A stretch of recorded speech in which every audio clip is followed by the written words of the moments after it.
Friends Dhanasekaran சொல்லி நம்ம viewer அவங்க மனைவி. அவருக்கு வந்து திடீர்னு ஹார்ட் அட்டாக் வந்து அ வேலை செய்ற இடத்துலேருந்து நேரா ஹாஸ்பிட்டல்ல கொண்டு வந்து சேர்த்திருக்காங்க. ஹாஸ்பிட்டல்ல சேர்ந்து டாக்டர்ஸ் எல்லாம் ரொம்ப போராடி ஹார்ட் அட்டாக்ன்னு சொல்லியிருக்காங்க. ஆனா போராடி காப்பாத்திருக்காங்க. அ காப்பாத்தி ஐசியூல தான் வச்சிருக்காங்களாம். அவங்க மனைவி ஐசியூலேருந்து வெளிய வரப்போ கண்ணு திறந்து பார்த்துருக்காரு. அவங்க பேசினப்போ ரியாக்ட் பண்ணியிருக்காரு. ஆனா, அதுக்கப்புறம் கொஞ்ச நேரம் கழிச்சு பார்த்தா, இப்ப எந்தவித அவர்கிட்ட இருந்து எந்த ரியாக்ஷனும் வரமாட்டேங்குது. அம் அந்த உயிர் இருக்கு. ஆனா, வேற எந்தவித ரியாக்ஷனும் வரமாட்டேங்குது. கண்ணு திறக்க மாட்டேங்கிறாரு. அப்புறம் அவங்க ரொம்ப பயந்து போய் எனக்கு இப்ப ஃபோன் பண்ணாங்க. இப்ப 4 மணிக்கு தான் கூப்ட்டாங்க.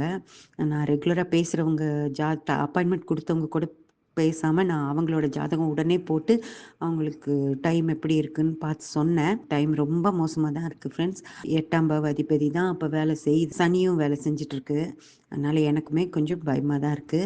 அப்புறம் வேற வழி இல்லைல்ல. அவங்க கிட்ட நான் சொல்லி தானே ஆகணும். அதனால ஒரு ஒரு 8 நாள் ரொம்ப பத்திரமா பார்த்துக்கங்கம்மா அப்படின்னு சொன்னேன். அவங்க வந்து எனக்காக ப்ரே பண்ணிக்கோங்கம்மா. அ அவர் இல்லன்னா எனக்கு என்ன பண்றதுன்னு கூட தெரியாது அப்படின்னு ரொம்ப அழுதாங்க. எனக்கு சரி உங்ககிட்டயும் சொல்லணும். நீங்களும் எல்லாரும் ப்ரே பண்ணி அவர் எப்படியும் நல்லபடியா வந்துரணும்னு நெனச்சேன். அதனால தான் ஃப்ரெண்ட்ஸ் உங்ககிட்ட சொல்றேன். எல்லாரும் ஒரு தடவ ப்ரே பண்ணிக்கோங்க. அவரு வந்து 3/12/1976ல பிறந்திருக்காரு. சின்ன வயசு தான். 2 ஆண் குழந்தைங்க இருக்காங்க அவங்களுக்கு. 2 பேருமே படிச்சுட்டுருக்காங்க. ஒரு குடும்பம் வந்து ஒரு நெக்ல நிக்குது. அப்படியும் போ முடியாது. இன்னும் பசங்க படிச்சு வரல. அதனால அவர் நல்லா வந்து அந்த குடும்பத்த கரையேத்தணும் அப்படின்றது நம்மளோட ஆசை. எல்லாரும் அவருக்காக கடவுள்கிட்ட வேண்டிக்கோங்க ஃப்ரெண்ட்ஸ். நன்றி.